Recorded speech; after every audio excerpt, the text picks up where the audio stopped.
कहानी एक रोटी। 3 व्यक्ति एक सिद्ध गुरु से दीक्षा प्राप्त कर वापस लौट रहे थे। गुरुजी ने उन्हें आध्यात्मिक ज्ञान के साथ साथ व्यवहारिक होने की भी सीख दी थी। तीनों तमाम ग्रंथ पुराणों पर चर्चा करते आगे बढ़ते जा रहे थे। बहुत समय चलने के बाद उन्हें एहसास हुआ कि अब उन्हें कहीं विश्राम करना चाहिए और रात गुजार कर ही आगे बढ़ना चाहिए। वो एक जगह रुके और खाने की पोटली खोली, पर दुर्भाग्यवश उसमें एक ही रोटी बची थी। तीनों ने सोचा कि इसे बांटकर खाने से किसी की भूख नहीं मिटेगी। अच्छा होगा कि कोई एक ही इसे खा ले, पर वो एक व्यक्ति कौन हो ये कैसा पता चले।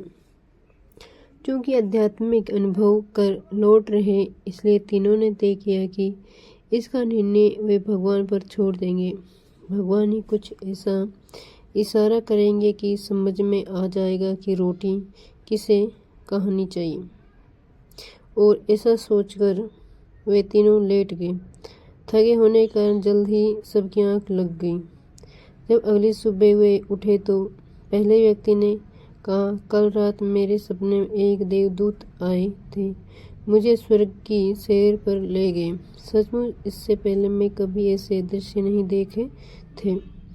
असीमित शांति, असीम सौंदर्य मैंने हर जगह देखी। और जब मैं भ्रमण के अंतिम चरण में था तो सफ़ेद वस्त्र पहनकर एक आत्मा ने मुझसे कहा, पुत्र ये रोटी लो, इसे प्रसाद समझो और अपनी भूख मिटाओ। पहले व्यक्ति ने अपनी बात खत्म की थी कि दूसरा व्यक्ति बोला, कितनी अजीब बात है, मैंने भी बिल्कुल ऐसा ही सपना देखा। और अंत में एक महात्मा ने मुझे स्पष्ट निर्देश दिए कि मैंने जीवन भर लोगों का भला किया है, इसलिए रोटी पर मेरा ही हक बनता है।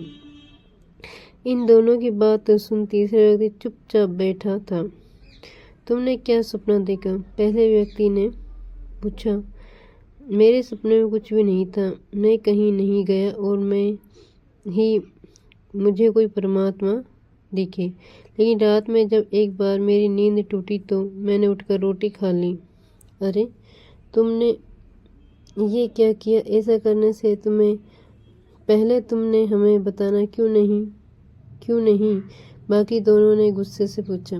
कैसे बता? तुम दोनों अपने अपने सपनों में इतने दूर जो चले गए कि तीसरे व्यक्ति ने कहा, और कल ही तो गुरुजी ने हमें बताया था कि आध्यात्मिक ज्ञान के साथ साथ व्यवहारिक ज्ञान का महत्व समझना चाहिए।